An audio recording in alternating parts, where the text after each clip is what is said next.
Hello friends, मेरा नाम है साम खान और आप देख रहे हैं मज़ेदार कॉलेज। प्रीवियस लेक्चर में हमने बात किया था शेयर्स और उसके फीचर्स के बारे में। आज के इस लेक्चर में हम बात करने वाले हैं इक्विटी शेयर और उसके फीचर्स के बारे में। तो चलो जान लेते हैं सबसे पहला कि इक्विटी शेयर क्या होता है। Meaning and definition of equity share. Equity share are the ordinary share. These are the share which constitute the major part of the total share of the company. अब इक्विटी शेयर जो होता है children वो ordinary share होता है, ठीक है। और जो टोटल शेयर होता है उसमें से ज़्यादातर जो पार्ट होता है शेयर का वो कौन सा होता है, इक्विटी शेयर होता है। आई बात समझ में? चलिए next. The person holding equity share is known as equity shareholder. The capital collected by the company by issuing equity share is called equity share capital. अब ऐसा बंदा जो इक्विटी शेयर में निवेश करता है, जो इक्विटी शेयर को खरीदता है, उस बंदे को हम बोलते हैं इक्विटी शेयर होल्डर, या उस पर्सन को हम बोलते हैं इक्विटी शेयर होल्डर, ठीक है। और जो पर्सन जिसने इक्विटी शेयर खरीदा, जिसने इक्विटी शेयर में अपना कैपिटल लगाया, ठीक है, वो जो कैपिटल आता है चिल्ड्रन, उस कैपिटल को हम बोलते हैं इक्विटी शेयर कैपिटल। आई बात समझ में? ठीक है, मतलब जिसने इक्विटी शेयर खरीदा उसे हम कहेंगे इक्विटी शेयर होल्डर, ठीक है। और जो पैसा इक्विटी शेयर होल्डर ने इक्विटी शेयर्स पे लगाया है उस पैसे को बोला जाता है इक्विटी शेयर्स कैपिटल। क्लियर? तो चलिए एक डेफिनेशन देख लेते हैं हम। According to the companies act, all share which are not preference share are equity share. तो बहुत सिंपल और बहुत आसान डेफिनेशन दिया है कंपनी एक्ट ने। कंपनी एक्ट 2013 क्या बताता है कि ऐसा शेयर जो प्रेफरेंस शेयर नहीं है तो वो क्या बन जाएगा, इक्विटी शेयर बन जाएगा। आई बात समझ में? तो ये डेफिनेशन तो चिल्ड्रन हमें दो बात समझ में आती है। See from the definition it is clear that, ठीक है, दो चीज़ें क्लियर होगी। सबसे पहला, the equity share do not enjoy preference for dividend, है ना। इक्विटी शेयर में जो इक्विटी शेयर होल्डर होता है उसको सबसे पहला प्रेफरेंस नहीं दिया जाएगा डिविडेंड का। डिविडेंड क्या होता है? प्रॉफिट। यानी कि अगर समझो कंपनी का जो प्रॉफिट होगा तो सबसे पहला वो प्रॉफिट किसको बांटा जाएगा? प्रेफरेंस शेयर होल्डर को बांटा जाएगा। उसके बाद किसको दिया जाएगा? इक्विटी शेयर होल्डर को, ठीक है। तो ये पहली चीज़ है। दूसरी चीज़ क्या समझ में आई? The equity share do not have priority for the repayment of capital at the time of winding up of the company, ठीक है। अब जब कंपनी बंद होने लगती है चिल्ड्रन, तो जितने लोग भी जितने से पैसा लगाए इक्विटी शेयर में तो उनको पैसा नहीं मिलता है। सबसे पहला किसको मिलेगा? सबसे पहला पैसा चले जाएगा बाकी सबको, जैसे क्रेडिटर्स हो गए जिनका पैसा बाकी है, या प्रेफरेंस शेयर होगा जिसका पैसा बाकी है। तो सबसे पहला कंपनी को उनको पैसा देना पड़ेगा। फिर अगर पैसा बचेगा तो कौन रखेगा? इक्विटी शेयर होल्डर रखेगा, ठीक है। आई बात समझ में? तो ये हमको समझ में आता है इस डेफिनेशन से, ठीक है। तो चलिए जान लेते हैं अभी इनका फीचर्स क्या है। चलिए आगे बढ़ते हैं फीचर्स की ओर पे। Features of equity share. सबसे पहला पॉइंट, परमानेंट कैपिटल। अब इक्विटी शेयर्स को परमानेंट कैपिटल क्यों कहा गया? See, equity share are irredeemable in nature, such share become redeemable only at the time of winding up of the company. मतलब equity share में जो हमने पैसा लगाया चिल्ड्रन, इसको हम कभी भी रिडीम नहीं कर सकते, कभी भी निकाल नहीं सकते। इसको आप तभी निकाल सकते हो, तभी रिडीम कर सकते हो जब आपकी कंपनी जो है वो बंद हो जाती है ना। जब कंपनी बंद होती है उसके बाद ही पैसा मिलता है। लेकिन कैसे मिलता है? पहले सबको दे दिया जाता है, उसके बाद इक्विटी शेयर होल्डर को मिलता है, ठीक है। Thus equity share is a long term and permanent capital of the company. तो इसीलिए इक्विटी शेयर को लॉन्ग टर्म या फिर परमानेंट कैपिटल कहा जाता है। आई बात समझ में? चलिए नेक्स्ट देख लेते हैं, फ्लक्चुएटिंग डिविडेंड। अब इक्विटी शेयर होल्डर को जो डिविडेंड मिलता है, जो प्रॉफिट मिलता है चिल्ड्रन, वो फ्लक्चुएटिंग होता है, मतलब घटता बढ़ता रहता है, ठीक है, फिक्स नहीं होता। सी, equity shareholder do not have fixed rate of dividend. The rate of dividend depends on the profit earned by the company. आई बात समझ में? इक्विटी शेयर होल्डर का जो डिविडेंड है वो फिक्स नहीं है। वो डिविडेंड किसके ऊपर डिपेंड होता है? कंपनी की प्रॉफिट के ऊपर। कभी कंपनी ज़्यादा प्रॉफिट कमाएगी तो ज़्यादा डिविडेंड मिलेगा, कम प्रॉफिट कमाएगी तो कम डिविडेंड मिलेगा, और अगर लॉस में जाएगी तो डिविडेंड नहीं मिलेगा, ठीक है। If a company does not earn profit in a particular year, then equity shareholders will not get any dividend. Thus, dividend in equity share is fluctuating. आई बात समझ में? अगर किसी ईयर में कंपनी ने प्रॉफिट नहीं कमाया तो उस साल का प्रॉफिट उसको उस साल का डिविडेंड इक्विटी शेयर होल्डर को नहीं मिलता। इसीलिए इसका जो डिविडेंड वो कैसा है? फ्लक्चुएटिंग है चिल्ड्रन, ठीक है। लेकिन प्रेफरेंस शेयर के साथ ऐसा नहीं होता। प्रेफरेंस शेयर को डिविडेंड मिल जाता है और उनका जो डिविडेंड होता है चिल्ड्रन वो फिक्स होता है, ठीक है। अब मैं आपको जरा डिफ्रेंशिएट बता दूं। सी, इक्विटी शेयर होल्डर जो होता है चिल्ड्रन वो रियल ओनर होता है कंपनी का, ठीक है, असल मालिक होता है, ठीक है। तो और जो प्रेफरेंस शेयर होल्डर होता है चिल्ड्रन वो असल मालिक नहीं होता, वो बस कंपनी में पैसा लगाता है। जब कंपनी को ज़रूरत पड़ती है तो वो क्या करता है? पैसा लगाता है, ठीक है। तो इसीलिए जो भी प्रेफरेंस देना सबसे पहले प्रेफरेंस शेयर को दिया जाता है, ठीक है। और जो भी लॉस या जो भी बचा हुआ जो प्रॉफिट है वो बाद में कौन लेता है, जो इक्विटी शेयर होल्डर है वो लेता है। आई बात समझ में। तो इक्विटी शेयर होल्डर ना इसीलिए उनको रियल ओनर कहा जाता है। क्या कहा जाता है, रियल ओनर, असल मालिक कहा जाता है, ठीक है। चलिए, no charge on asset, no charges on asset, इसका मतलब क्या, see the equity share do not create any charge on the assets of the company. अब इसका मतलब क्या होता है चिल्ड्रन, सी जो एसेट्स है कंपनी के, ठीक है, उस पर इक्विटी शेयर चार्ज नहीं करता। यानी कि शेयर होल्डर ऐसा नहीं बोल सकता, इक्विटी शेयर होल्डर, कि भाई कंपनी का जितना भी एसेट्स है वो सब बेच के मुझे पैसा दे दो, ऐसा नहीं हो सकता, ठीक है। Equity share holder are the residual claimants against the assets and income of the company. Equity share holder जो है वो क्या है, रेसिडुअल क्लेमेंट्स है अगेंस्ट एसेट्स और इनकम के, कंपनी के। रेसिडुअल क्लेमेंट्स का मतलब होता है आखिरी हकदार।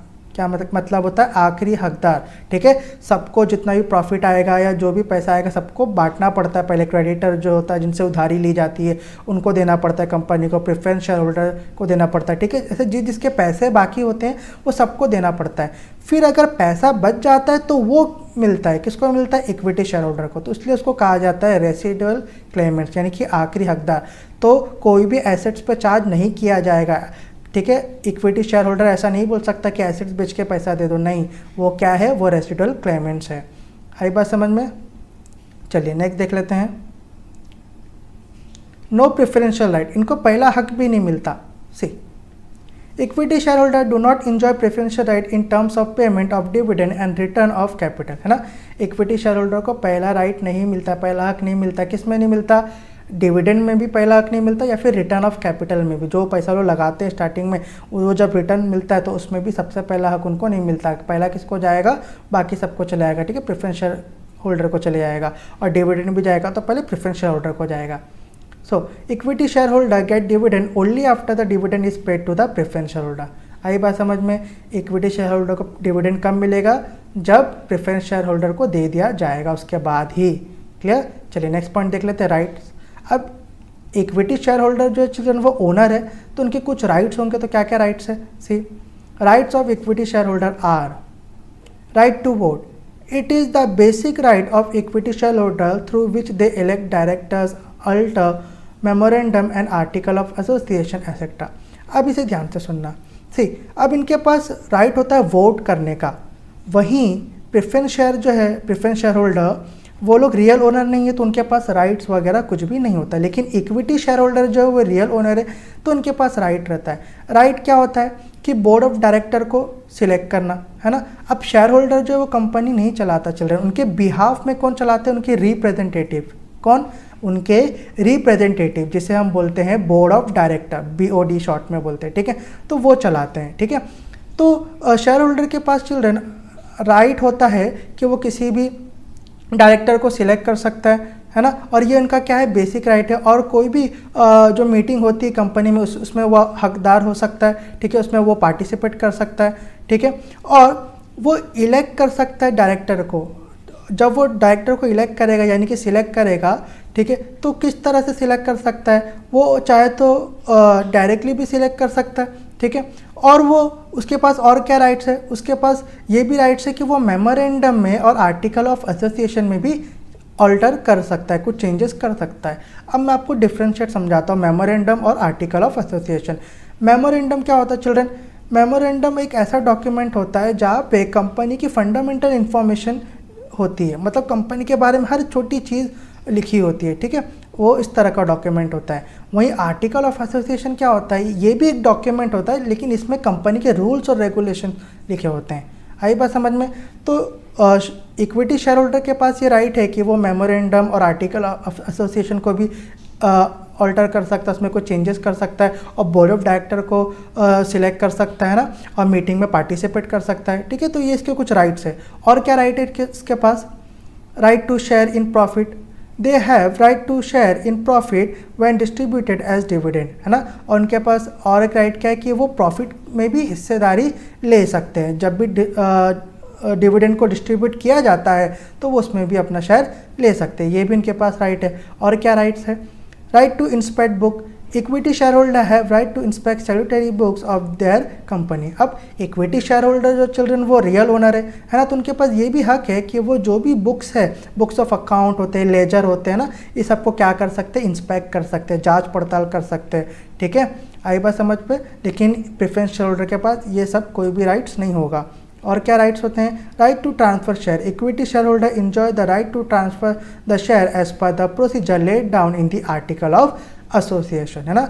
इक्विटी शेयर होल्डर के पास ये भी राइट्स होता है कि वो अपने शेयर को किसी और पर्सन को भी ट्रांसफ़र कर सकता है, लेकिन उसको किस तरह से करना पड़ेगा? जिस तरह से आर्टिकल ऑफ एसोसिएशन यानी कि रूल्स और रेगुलेशन जो है कंपनी के, जिस तरह से रूल्स और रेगुलेशन बनाए गए कंपनी, ठीक है, उसका जो प्रोसीजर है इक्विटी शेयर होल्डर को उसको फॉलो करके, ठीक है, अपने शेयर्स को ट्रांसफ़र कर सकता है। आई बात समझ में चल रहे हैं? चलिए नेक्स्ट देख।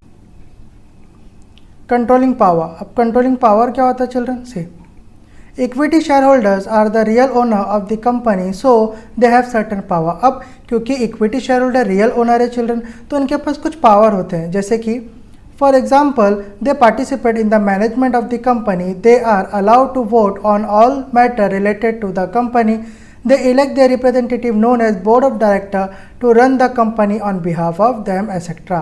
आई बात समझ में? जैसे कि उनके पास कैसे कैसे पावर हो सकते हैं कि वो पार्टिसिपेट कर सकते हैं कंपनी में, है ना, और कंपनी से रिलेटेड जो भी मैटर है उसमें भी वो वोट कर सकते हैं। ठीक है, वो अपने रिप्रेजेंटेटिव चूज़ कर सकते हैं, जिसे हम बोर्ड ऑफ डायरेक्टर कहते हैं, ताकि वो शेयर होल्डर के बिहाफ पे कंपनी चला सके।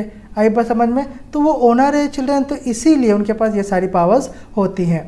चलिए नेक्स्ट, रिस्क। अब रिस्क मतलब क्या? सी the dividend received by equity shareholder is fluctuating. Also, if a company does not earn profit in a particular year, then equity shareholder will not get any dividend। अब क्योंकि equity share holder का जो dividend है children वो fluctuating होता है, तो अगर किसी साल कंपनी प्रॉफिट नहीं अर्न करती है तो उस साल इक्विटी शेयर होल्डर को डिविडेंड नहीं दिया जाता। ठीक है, Thus, equity shareholder bear maximum risk in the company. They are described as shock absorber और रिस्क बियरर। अब इक्विटी शेयर होल्डर जो सबसे ज़्यादा रिस्क को बियर करता है चिल्ड्रन, इसीलिए उनको शॉक एब्जॉर्बर या फिर रिस्क बियरर कहा जाता है। आई बात समझ में? चलिए नेक्स्ट देख लेते हैं, रेसिडुअल क्लेमेंट। इसका मतलब क्या होता है ये तो आपको पता ही है चिल्ड्रन। ओके, चलिए फिर भी देख लेते हैं। Equity share holder are the residual claimants against the assets and income of the company. मतलब क्या कि इक्विटी शेयर होल्डर जो है वो एसेट्स और इनकम के अगेंस्ट जो है वो आखिरी हकदार होते हैं। मतलब एसेट्स पे चार्जेस भी लगा नहीं सकते और इनकम वगैरह को कब मिलेगी? जब बाकियों को दे दी जाएगी। Okay, although they come last, they have advantage of receiving entire earning that is left over। हालांकि वो आखिर में आए हैं चिल्ड्रन, लेकिन उनको एक एडवांटेज है। वो एडवांटेज क्या है कि जितना भी बच जाएगा, ठीक है, लास्ट में वो सब किसको जाएगा? इक्विटी शेयर होल्डर को। आई बात समझ में? चलिए नेक्स्ट देख लेते हैं, बोनस इशू। अब बोनस इशू मतलब क्या? सी bonus issue are the fully paid up share allotted to existing equity shareholder at free of cost। This share are issued as a gift to equity shareholder। अब सी bonus issue भी एक तरह का share होता है children, जो existing equity share holder को दिया जाता है, जो अभी के इक्विटी शेयर होल्डर है कंपनी में, उसको दिया जाता है at a free of cost में दिया जाता है शेयर। ठीक है, और ये जो शेयर दिया जाता है वो एज अ गिफ्ट दिया जाता है इक्विटी शेयर होल्डर को। Bonus share are issued in proportion to the share held. These are issued out of accumulated profit। अब बोनस शेयर जो दिया जाता है ना चिल्ड्रन, वो कैसे दिया जाता है? उनके शेयर्स के प्रोपोर्शन के हिसाब से दिया जाता है। जितना प्रोपोर्शन उनके पास शेयर है उसके हिसाब से बोनस शेयर दिया जाएगा, एडिशनल शेयर दिया जाएगा। और ये कैसे दिया जाता है? कंपनी का जो प्रॉफिट है उसमें से दिया जाता है। क्लियर? चलिए नेक्स्ट देख लेते हैं, राइट इशू। इसका मतलब क्या होता है? सी Under right issue, when a company wants to needs more fund, the existing equity shareholder may be given priority to get newly offered share। अब राइट इशू में क्या होता है चिल्ड्रन? अगर कंपनी को पैसे की ज़रूरत पड़ती है, फंड की ज़रूरत पड़ती है, ठीक है, तो वो क्या करती है? वो एक राइट देती है इक्विटी शेयर होल्डर को कि वो शेयर खरीद ले। ठीक है, such share holder are given right to apply for new share on the pro rata basis. यानी कि उनको एक हक मिलता है, इक्विटी शेयर होल्डर को कंपनी देती है कि वो एक नया शेयर खरीद सकते हैं, लेकिन ये जो नया शेयर खरीदेंगे चिल्ड्रन, ये उनको फ्री ऑफ कॉस्ट में नहीं मिलेगा, ये उनको पैसे दे के खरीदने पड़ेंगे, मतलब उसमें कैपिटल को इन्वेस्ट करना पड़ेगा। आई बात समझ में? ठीक है, However, if shareholder does not opt to subscribe such share, then the company has option to sell it to the general public. और मान लो अगर किसी शेयर होल्डर को वो शेयर नहीं खरीदना, एडिशनल शेयर नहीं खरीदना इन्वेस्ट करके, तो कंपनी के पास एक ऑप्शन है कि वो जनरल पब्लिक को भी सेल कर सकती है शेयर को। आई बात समझ में। बोनस इशू में क्या होता था कि कंपनी खुद से गिफ्ट देती है इक्विटी शेयर होल्डर को, एडिशनल शेयर देती है, लेकिन राइट इशू में ऐसा नहीं है। एक चांस दिया जाता है, एक राइट दिया जाता है इक्विटी शेयर होल्डर को ताकि वो नया शेयर खरीद सके। आई बात समझ में। चलिए नेक्स्ट देख लेते हैं, face value and market value. See children, आपकी बुक में फेस वैल्यू 0.11 है और मार्केट वैल्यू 0.12 है। मैंने दोनों को एक ही कर दिया ताकि आसानी से समझ में आए। See, the face value of equity share is relatively lower than that of preference share. अब फेस वैल्यू जो होता है इक्विटी शेयर का वो कम होता है as compare to preference share, ठीक है। जैसे कि for example 10 rupees per share और इवन 1 रुपीज़ पर शेयर, है ना। जैसे कि 10 रुपये भी हो सकता है या 1 रुपये भी हो सकता है। तो ये तो बात थी फेस वैल्यू की। आई बात समझ में। चलिए अब मार्केट वैल्यू देखते हैं। Whereas equity share has fluctuating market value which depends upon the demand and supply force। अब मार्केट वैल्यू क्या होता है कि वो शेयर मार्केट में कितने रुपए का बिकेगा, तो ये किस पे डिपेंड होगा, डिमांड पे और सप्लाई पे। When a company earns huge profit, market value of its share increases. On the other hand, when it incur loss, the market value of its share decreases। और जब कंपनी को ज़्यादा profit होता है तो जो मार्केट वैल्यू है share का वो बढ़ जाता है, और जब कंपनी को लॉस होता है तो मार्केट वैल्यू कम हो जाता है। आई बात समझ में। तो फेस वैल्यू जो है वो कम होती है प्रेफरेंस शेयर से, ठीक है। जैसे कि 10 रुपये 1 रुपये भी होती है, और मार्केट वैल्यू जो होती है वो किस पे डिपेंड करती है, डिमांड और सप्लाई पे। क्लियर। चलिए नेक्स्ट देख लेते हैं, कैपिटल अप्रिसिएशन। अब कैपिटल अप्रिसिएशन क्या होता है children? See, share capital appreciation takes place when market value of share increases in the share market. Capital appreciation उसे कहते हैं चिल्ड्रन जहाँ पे मार्केट वैल्यू जो होता है शेयर का वो बढ़ जाता है, ठीक है। तो उसको एक फॉर्मूले से आप समझ सकते हैं कि purchase price minus selling price of share, है ना। कि शेयर खरीदा कितने में और मैंने शेयर बेचा कितने में। मान लो अगर शेयर मैंने खरीदा 10 रुपये में और बेचा 20 रुपये में, तो मेरा कैपिटल अप्रिसिएशन कितना हुआ, 10 रुपया। क्लियर, ठीक है। तो इक्विटी शेयर होल्डर को ये कैपिटल अप्रिसिएशन मिल सकता है, ठीक है। See, profitability and prosperity of the company enhance reputation of the company in the share market and it facilitates appreciation of the market value of equity share. तो profitability की वजह से, ठीक है, और प्रॉस्पेरिटी की वजह से क्या होता है चिल्ड्रन, जो कंपनी का रेपुटेशन है वो बढ़ता है, और जब रेपुटेशन बढ़ता है तो मार्केट वैल्यू भी बढ़ेगी, और जाहिर सी बात है जब मार्केट वैल्यू बढ़ेगी तो इक्विटी शेयर को ज़्यादा प्रॉफिट मिलेगा। आई बात समझ में। सो आई होप आपको समझ में आया होगा। चलिए रिवीजन देख लेते चिल्ड्रन। रिवीजन किसके बारे में पढ़ा हमने पढ़ा इक्विटी शेयर, उसके फीचर्स के बारे में। सबसे पहला point, permanent capital. Equity share का जो कैपिटल होता है परमानेंट होता है, ठीक है। जब वाइंड अप होता है तभी उनको कैपिटल मिलता है। उसके बाद फ्लक्चुएटिंग डिविडेंड, इनका जो डिविडेंड होता है फ्लक्चुएटिंग होता है। ये किस पे डिपेंड करता है, कंपनी के प्रॉफिट पे। उसके बाद नो चार्जेस ऑन एसेट, है ना। इक्विटी शेयर होल्डर जो एसेट पे कोई चार्जेस नहीं लगा सकते, वो रेसिडुअल क्लेमेंट्स है। उसके बाद नो प्रेफरेंशियल राइट, इनको पहला हक नहीं मिलता। सबसे पहला डिविडेंड या पेमेंट का हक किसको मिलता है, प्रेफरेंस शेयर होल्डर को। उसके बाद राइट, इनके पास काफ़ी सारे राइट होते हैं, जैसे right to vote, right to participate, right to inspect book. उसके बाद कंट्रोलिंग पावर, क्योंकि ये ओनर इसलिए इनके पास कंट्रोलिंग पावर होता है, ठीक है। ये कोई भी मीटिंग में पार्टिसिपेट कर सकते हैं, किसी मैटर में वोट कर सकते हैं, और बोर्ड ऑफ डायरेक्टर को इलेक्ट कर सकते हैं। उसके बाद रिस्क, अब ये रियल ओनर होते हैं इसलिए इनको रिस्क एब्जॉर्बर या फिर रिस्क बेयरर भी कहा जाता है। रेसिडुअल क्लेमेंट्स है ना, ये आखिरी हकदार होते हैं। सबसे पहला किसको जाता है, प्रेफरेंस शेयर होल्डर को। उसके बाद बोनस इशू। बोनस इशू क्या होता है, एडिशनल शेयर होता है जो company as a free of cost या एज अ गिफ्ट देती है इक्विटी शेयर होल्डर को। राइट इशू क्या होता है, कंपनी यहाँ पे एक चांस देती है इक्विटी शेयर होल्डर को कि वो एडिशनल शेयर खरीद सके। उसके बाद face value, market value. Face value जो होती है वो कम होती है, मार्केट वैल्यू क्या होती है कि मार्केट में उस इक्विटी शेयर की कीमत क्या है। फेस वैल्यू किससे कम होती है, प्रेफरेंस शेयर से, ठीक है। उसके बाद लास्ट में हमने देखा capital appreciation. Equity share holder को कैपिटल अप्रिसिएशन जो है वो मिलता है, लेकिन प्रेफरेंस शेयर होल्डर को कैपिटल अप्रिसिएशन नहीं मिलेगा। Okay children, so I hope आपको आज का लेक्चर समझ में आया हो। अगर आपको आज का लेक्चर समझ में आया तो आप इस वीडियो को अपने फ्रेंड्स के साथ लाइक शेयर सब्सक्राइब करिए। मैं मिलूंगा आपसे नेक्स्ट लेक्चर में, तब तक अपना ख्याल रखिए। Good bye.